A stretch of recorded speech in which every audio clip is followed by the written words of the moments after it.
channel, my friends. It's so nice to be here with you. Today we're going to talk about protein and the optimal amounts of protein for whatever it is that your goals are. This topic is really hotly debated. It's very confusing for a lot of people, and today we're going to remove some of that confusion and help you to understand which levels of protein might be optimal for you depending on your goals. So it all comes down to your goals, and we're going to talk about a couple of different scenarios and how they work. So today's episode is all about what is the optimal amount of protein. Alright guys, let's walk through a couple of scenarios. So both of these scenarios are in the body recomposition category. So that means lowering your body fat. There's a couple of ways to do it, and that's why I think this topic is so confusing for so many people. Is you don't necessarily have to follow one path. There are multiple paths to your goals. And if your goal is weight loss, and by weight loss I mean fat loss, then there's a couple of ways to accomplish that goal. The first one is just to reduce body fat overall. And a keto diet can really help with that, because a lot of times we store too much fat, too much energy on our bodies because we are hormonally dysregulated, and so our hormones are not functioning properly. And the main hormone I'm talking about here is insulin. Insulin is really our master hormone in the body, and it regulates so much when it comes to energy storage and energy usage. And that's really important, because if you have too much fat on your body, or excess fat, you have too much energy, you've stored a little bit too much for yourself. And if you are wanting to lose some of that energy, insulin is going to play a big role in that.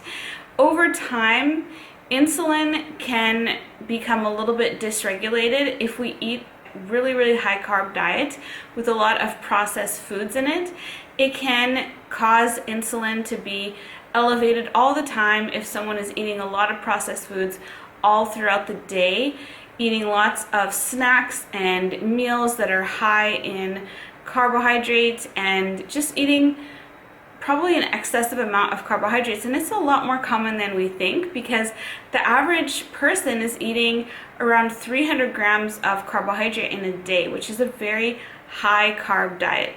So insulin regulates our energy storage and energy utilization, and if we want to bring insulin back into balance, it's going to help regulate all of our other hormones. So if someone is coming from a background of insulin resistance, they have too much fat on their bodies, and they are experiencing high blood sugar all the time from eating a high carb diet, then correcting that insulin can be done through a keto diet very rapidly, because you bring carbohydrates all the way down from 300 grams per day or 200 grams per day down to around 20 grams per day. You moderate your protein, and you add in a lot of healthy fats, which don't really stimulate insulin much. And this is going to help correct insulin. It's the path that I took when I was first starting out with all of this. Is I did keto and intermittent fasting to help regulate my hormones, and it had a great effect for me.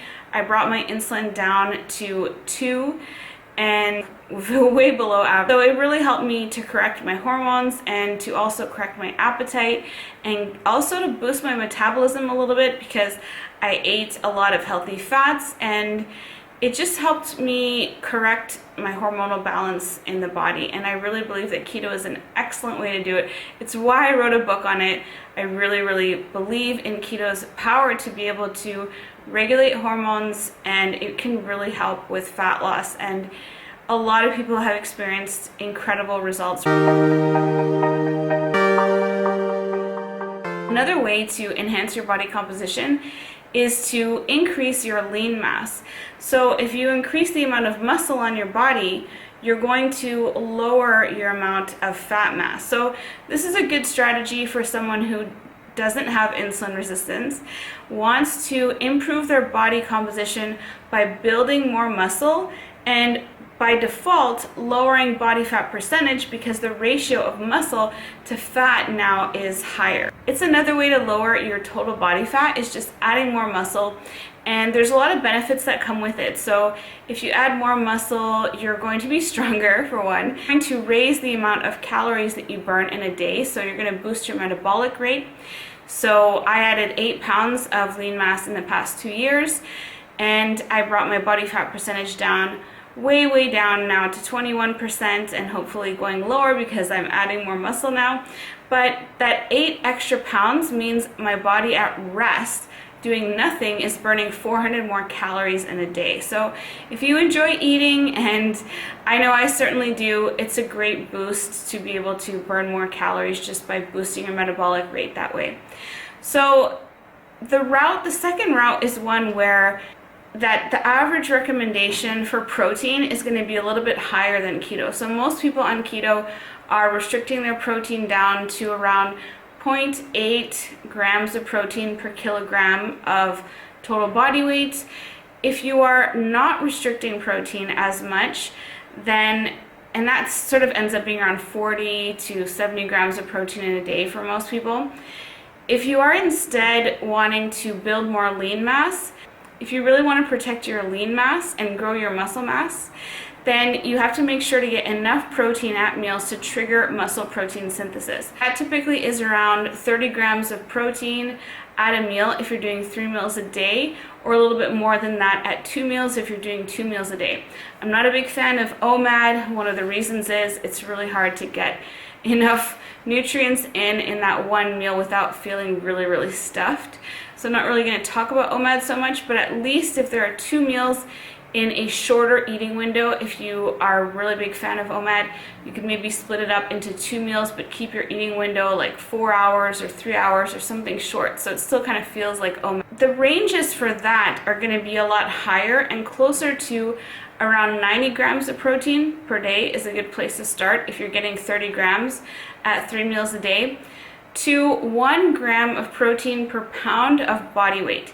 If you're currently at your ideal body weight, say you're at maintenance, that's going to be equal to your maintenance plus a little bit more if you want to, but you don't really get a ton more benefits from adding more protein in addition to that. If you're not currently at your ideal body weight, whether you want to raise your body weight by gaining mass or you want to lower your body weight, you're going to instead pick your ideal body weight. So if you're currently at 180 but your ideal body weight is 150, then you're going to want to do 150 grams of protein per day.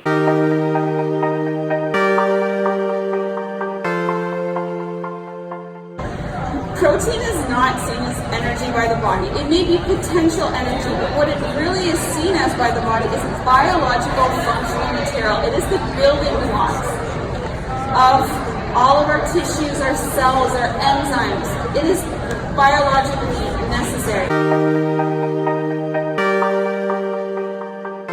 I talk a lot about my high protein experiment. What I mean by high protein is higher than the recommended daily amount, which is the RDA set at 0.8 grams per kilogram. It was actually intended to be set as a minimum, and instead it's been interpreted as a maximum or a ceiling. It's made out of, it's actually made out of protein.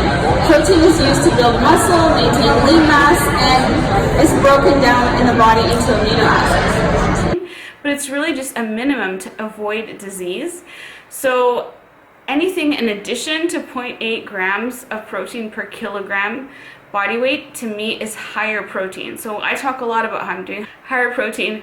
I'm talking about high protein relative to that recommended daily amount. I'm not talking about 300 grams of protein per day, that kind of thing. Protein overfeeding studies that Dr. Jose Antonio has done in resistance trained individuals who are exercising with strength training have shown no negative effects from adding even 4 times that amount. So a lot of the fears that people have about eating excess protein, if you are resistance trained, if you're doing strength training, you're doing exercise, and you're especially growing your muscles, you can eat a lot of protein for the average person.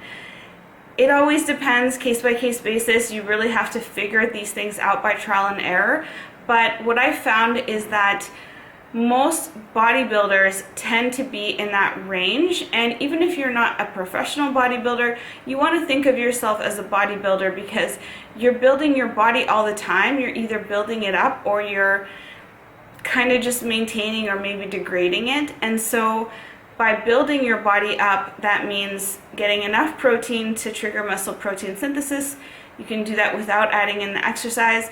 If you do add in exercise, then adding a little bit more protein, say 1 gram per pound of your body weight, is going to be really helpful in that. So I hope that clears up some of the questions that you might have about what's the optimal amount of protein to get. The easiest thing is just going by 1 gram of protein per pound of body weight if you are going the route of wanting to add lean muscle mass or preserve your lean muscle. If you want to go the route instead of keto because you really want to focus on healing and restoring your hormone function to homeostasis, then the optimal thing might be a moderated protein diet, and that is closer to 0.8 grams of protein per kilogram. And it is moderated, but it doesn't mean it's forever. We actually recycle a lot of our protein at the cellular level. We're recycling proteins every day. Somewhere between 200 to 300 grams of protein per day is recycled at our cellular level. So you can do keto for long term if you make sure that you get a good amount of protein. Always prioritize the protein. Don't be confused by it, but you then want to choose your energy source from either healthy fats, healthy carbohydrates, whole foods that are unprocessed, or a mix of both. And that's a topic for another video. This video is just about the optimal amount of protein, but I always say to start with that first. Target the right amount of protein for you and your goals, and then figure out the energy component after, depending on how much energy, how active you are in the day, and what your total daily energy expenditure is. So I've done a couple episodes on how to boost your metabolic rate and figure out, the total daily energy expenditure. So if you want to boost your metabolism, there are a few ways to do it, and I'll put a link to that video here if you want to check it out. Let me know if you have any questions. I'd be happy to do a video on this topic again. Just leave any comments that you have or questions in the comments below. If you like this video, hit the like button on your way out, subscribe so you know when I put out new videos like this one, and I really hope that you enjoyed it. So love you guys, thank you so much for watching, and have a fat-fueled rest of your day. Energy the way that carbs are. Fats are actually really important for the construction and maintenance of